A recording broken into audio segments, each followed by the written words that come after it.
नमस्कार दोस्तों, आज आपका लाइट ऑफ नेशन के इस प्रोग्राम में बहुत आपका स्वागत है। आज मैं अपनी जनता को एक ऐसे शख्स से, एक ऐसे नेता से मैं रूबरू कराऊंगा जिसने ग्रास लेवल पे, ग्रास रूट के साथ काम किया है।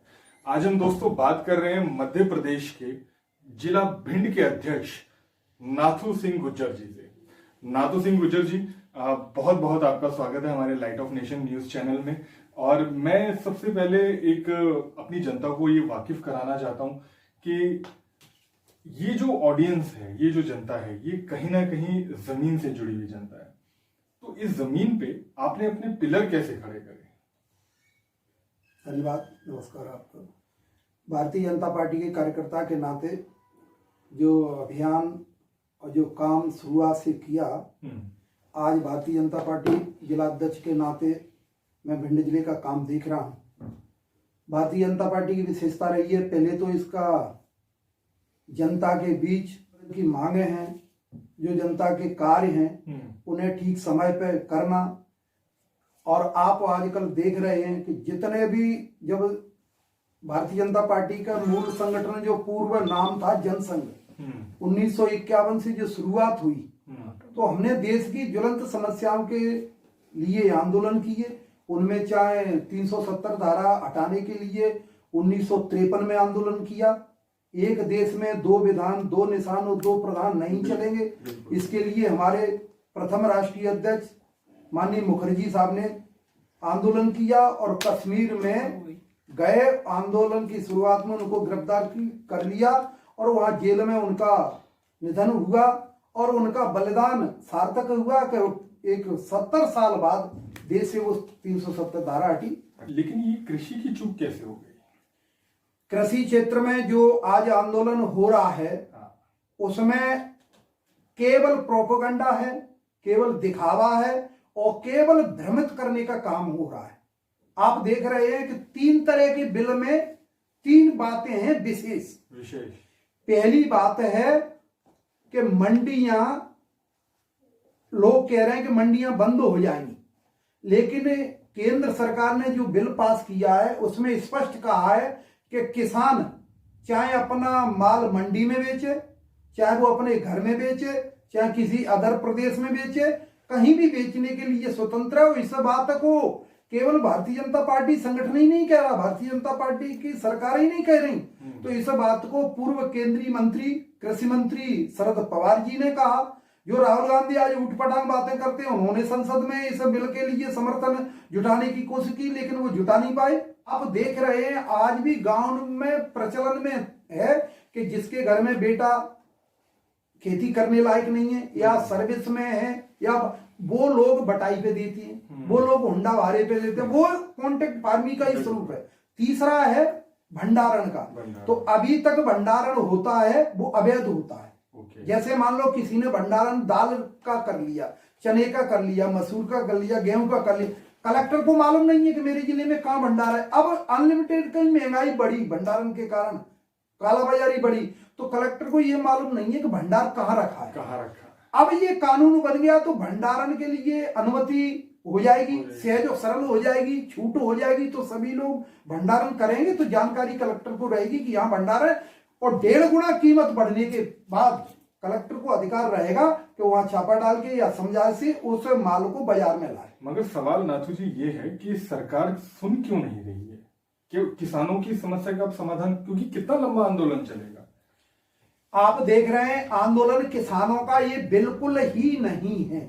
सरकार बदनाम हो चुकी है, तिरंगा हमारा बदनाम हो चुका है, और अब और क्या क्या बदनाम होगा? देश में अराजक तत्व सदा से चले रहे। प्राचीन काल से देवासुर संग्राम से लेकर के आज तक के 2 तरह के लोग रहते हैं, जो एक समाज के हितकारी होते हैं, एक समाज के विघटनकारी होते हैं। चाहे वो खालिस्तानी लोग ले लें, वो विघटनकारी हैं। आज जो कम्युनिस्ट पार्टियां हैं, जो चीन से अपना समर्थन जुटा के चीन के सहारे पे चलने वाली, वो नक्सलवादी, जो अर्बन नक्सल है, जो शहरों में नक्सल गतिविधियां चलाते, वे लोग हैं।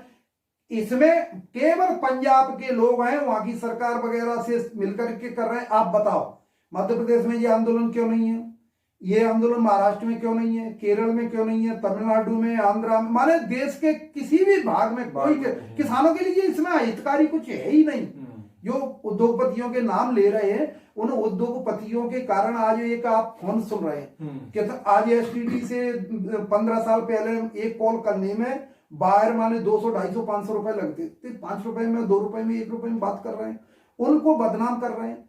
उद्योग जितना जितना कृषि महत्वपूर्ण है, उतना उद्योगपति भी महत्वपूर्ण है, उतना देश की जनता जनार्दन भी महत्वपूर्ण है, प्रशासनिक, सबका अपना अपना अधिकार और हक है।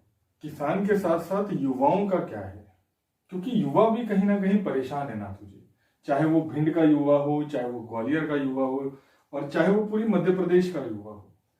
युवाओं के लिए क्या नई प्लानिंग है भाजपा सरकार के पास? आपने देखा होगा माननीय प्रधानमंत्री जी ने, वो तो कहते हैं आत्मनिर्भर बनो। 2014 में जब प्रधानमंत्री की शपथ ली, उससे पूर्व फिर बाद में ये कहा था कि हम युवाओं को रोजगार देंगे। हमारी सभी सरकारों ने भी कहा ये रोजगार देंगे, अब वो देंगे और दे रहे हैं, उसे समझो। आज आप सरकारी नौकरियों में सबको नहीं भेज सकते, उसकी सीमा और लिमिट है, बिल्कुल। लेकिन इसके लिए जो आत्मनिर्भर भारत अभियान चला है, इसके लिए जो रेडी चलाने वाले थे, उनके लिए 10,000 रुपए उन्हें बिना ब्याज के दे रहे हैं। वो 10,000 रुपए समय सीमा में जमा कर दें तो 20,000 देंगे, 20,000 जमा कर देंगे, 50,000 देंगे, लाख देंगे, और आगे बढ़ता जाएगा। तो जो रोजगार खड़ा हुआ। दूसरा, उद्योग धंधे और छोटे छोटे लघु कुटीर उद्योग चलाने के लिए 50,000 से लेकर के 5 लाख तक का जो लोन दे रहे हैं, उसमें यदि कोई काम खड़ा करेगा, जैसे मान लो वेल्डिंग की दुकान खोली, उसमें साइकिल मरम्मत की दुकान खोली, उसमें दोना पत्तल बनाने की दुकान, ऐसे विभिन्न आयाम है, तो उसमें वो स्वयं तो उसको रोजगार मिला ही 2 लाख 3 लाख कर्ज लेने के बाद, लेकिन वो 10-20 लोगों को देगा। तो ये लाखों में संख्या हो रही है पूरे देश में, ये रोजगार युवाओं को बढ़ रहा है। आज आप देख रहे हैं लोगों की जेब की क्रय शक्ति बढ़ गई है। इन्हीं योजनाओं के साथ एक और योजना आती है, बेटी बचाओ बेटी पढ़ाओ।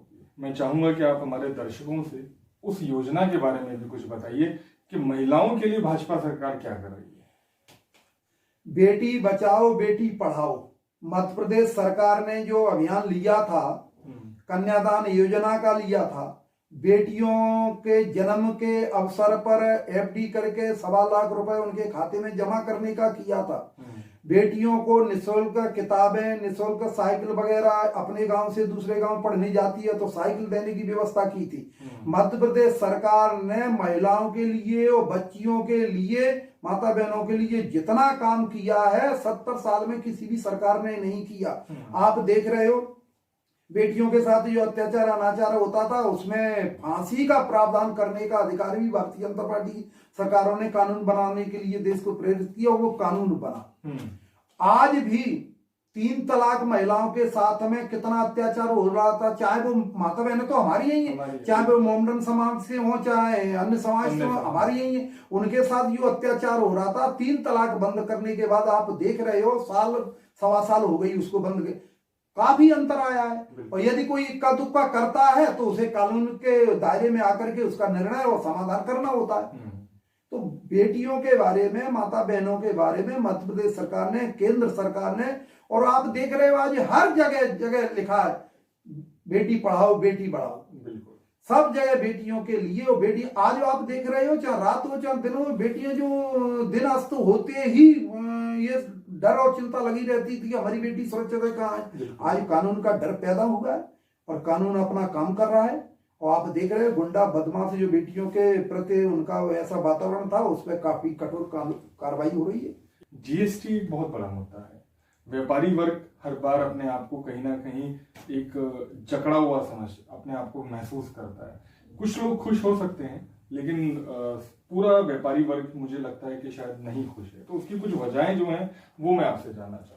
केवल जानकारी का अभाव होने के कारण ये समस्याएं हैं। जो लोग छुटभइये लोग रहते हैं वो आंदोलन का रूप देना है, हंगामा करना, लेख लिखना, इसमें उसको डाइवर्ट कर देते हैं।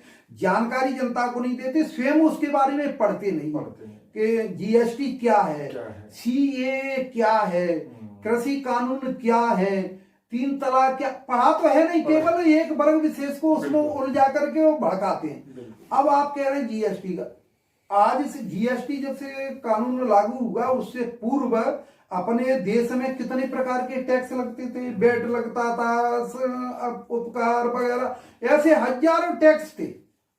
किसान व्यापारी भ्रमित रहता था और इंस्पेक्टर राज कायम था। टैक्स के नाम पे भ्रष्टाचार होता था, उसको बंद कराया।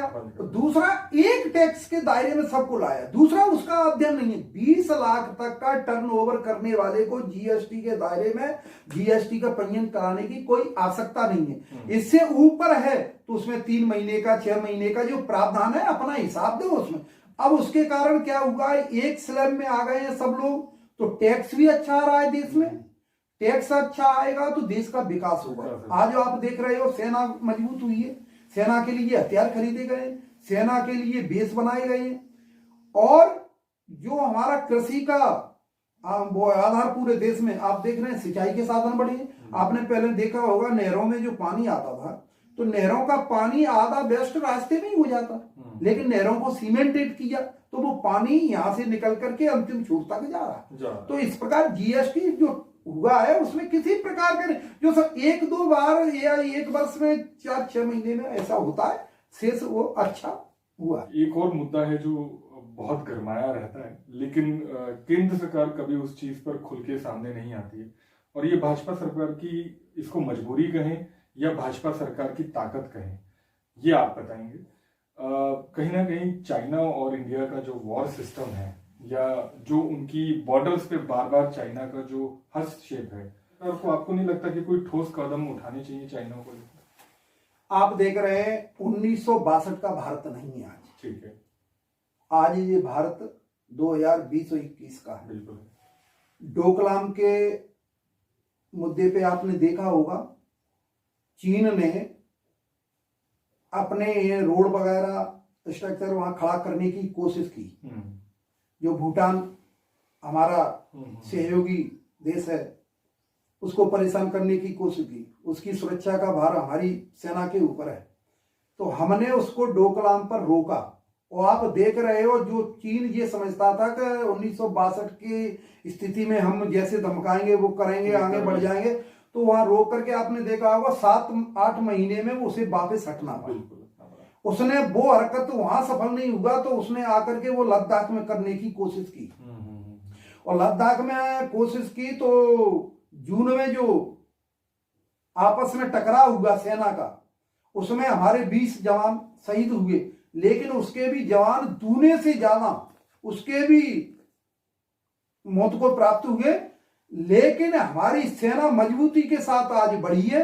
आपने देखा होगा सेना ने अपने सीमा क्षेत्र तक रोड भी बनाए, बिल्कुल बॉर्डर तक अपने भंडारण बनाए, रहने के क्वार्टर बनाए। माने हम लद्दाख से लेकर के अरुणाचल तक चीन के बॉर्डर पे किसी भी प्रकार में, किसी भी स्थिति में न तो हम पीछे हटने वाले हैं, न हम उसको डरा रहे हैं, न हम डरने वाले। आज की स्थिति में यह आंख से आंख मिलाकर के हमारे प्रधानमंत्री ने कहा है और सेना के नायकों ने कहा है, हम न आंख से आंख बात मिलाकर के बात करेंगे, ना झुकूंगा, ना हम झुकाएंगे किसी को। हम ये भी नहीं चाहते कि कोई हमारे सामने झुके, लेकिन हम भी नहीं झुके। आखिर में चलते चलते मेरी जनता के लिए एक अलग सा एक आपसे बात, भिंड जिले के आप अध्यक्ष हैं और भिंड की जनता कहीं ना कहीं आपको देखेगी जरूर, तो मैं ये चाहूंगा कि भिंड जिलों के लिए आपने जो जो कार्य किए हैं भिंड जिले के लिए, वो स्पेशली हम चाहेंगे कि थोड़ा सा आप हमें बताएं। भिंड जिले के लिए सबसे महत्वपूर्ण जो कार्य हो रहे हैं उनमें से एक है सैनिक स्कूल। सैनिक स्कूल रीवा के बाद मध्य प्रदेश में कोई सैनिक स्कूल है तो वो मालनपुर भिंड का कस्बा है, उसमें शुरुआत हो गई। वहां निर्माण कार्य चल रहे हैं, अगले सत्र से कक्षाएं लगने लगी। सैनिक स्कूल क्यों महत्वपूर्ण है भिंड के लिए? भिंड में प्रत्येक गांव, प्रत्येक परिवार से सेना में आज जवान हैं, अधिकारी हैं, और 1947 से आज तक भिंड में जो सीमा पे शहीद हुए ऐसे 153 सेना नायक, 153 जो शहीद हुए, उनमें चाहे सुल्तान सिंह का नाम ले लें, चाहे अमर सिंह का नाम ले लें, चाहे कुलदीप का नाम ले, ऐसे लोग हैं जो शहीद हुए। और 43 और 44 एक और इस वर्ष बढ़ गए, ऐसे 44 सैनिक अर्धसैनिक बलों की है जो सीमा पे और कहीं न कहीं शहीद हुए। तो ये भिंड का माने सेना नायक अपने आप में ही सैनिक भाव के लोग हैं, तो यहाँ होना जरूरी था। यहाँ के लोग भर्ती होने पढ़ने बहुत बार तक जाते हैं और मानस बना हुआ है कि सेना में जाए, तो यहाँ स्कूल होना बहुत जरूरी था। और यहाँ की मोदी सरकार ने, रक्षा मंत्री राजनाथ सिंह ने, नरेंद्र सिंह जी ने और यहाँ के सांसद विधायक सबने प्रयास करके सैनिक। दूसरा, मध्य प्रदेश सरकार ने जो चंबल घाटी है कहतों के लिए बड़ी प्रसिद्ध और वैसी कुख्यात तो विख्यात रही, उसे किसी भी रूप में ले ले, लेकिन चंबल प्रोग्रेस वे एक रोड बना रहे हैं जो श्योपुर से लेकर के भिंड की सीमा से आगे जाकर के कानपुर तक जाएगा। और वो ऐसा रोड बन रहा है जिससे चंबल का विकास होगा। चंबल के आसपास जो बेहड़ हैं उनमें उद्योग धंधे लगेंगे, उनमें बागवानी होंगी, अच्छे यहाँ उद्योग आएंगे, अच्छे अस्पताल आएंगे, अच्छी फैक्ट्री वगैरह, जो भी यहाँ विकास के लिए वो रोड से ये लाइफ लाइन बढ़ेगी। ये दो बड़े काम है। दूसरा, मध्य प्रदेश का भिंड जिला काफी पिछड़ा जिला रहा कांग्रेस के शासन में। 15 वर्ष में ऐसा कोई भी गांव नहीं बचा जिसमें प्रधानमंत्री सड़क नहीं हुई हो, बिजली का बिजलीकरण नहीं हुआ हो, स्कूलों का विकास नहीं हुआ हो, शिक्षा का, स्वास्थ्य का सब विकास हुआ है। और मैं एक और बता दूं, 15 वर्ष के कार्यकाल में ही मध्य प्रदेश में पहला भिंड जिला का अस्पताल रहा जो नंबर 1 पे रहा। पूरे भिंड जिले में। तो भारतीय जनता पार्टी के कार्यकर्ता, भारतीय जनता पार्टी के प्रतिनिधि, चाहे सांसद, विधायक, जनपद सदस्य, पंचायत सदस्य, सब लोग भिंड के विकास में लगे हुए हैं। भारतीय जनता पार्टी उनके साथ कंधे से कंधा मिला करके जनता के हित के काम कर रही है। ये थे नाथू सिंह गुर्जर जी, जिन्होंने भिंड जिले के बहुत सारे कार्यों के बारे में बताया और जिनके विचार हमें जानने को मिले। नाथूराम जी क्योंकि वो कर्म से जुड़े हैं, वो ग्रास रूट के नेता हैं, तो इसीलिए उन्होंने अपने कर्म को ज्यादा बताया, अपने कार्यों को ज्यादा व्याख्यान किया अपना। तो कहीं ना कहीं मुझे ऐसा लगता है कि नाथूराम जी और अच्छे से अपने इन कार्यों को आगे बढ़ाएं और बेटिया फाउंडेशन और लाइट ऑफ नेशन का सहयोग हमेशा आपके साथ रहेगा नाथू जी। तो इसी बात के साथ, ऐसी मुलाकात के साथ और इसी संवाद के साथ हम लोग विदा लेते हैं और अगली बार फिर एक नई शख्सियत से आपको रूबरू कराएंगे। तब तक के लिए नमस्कार।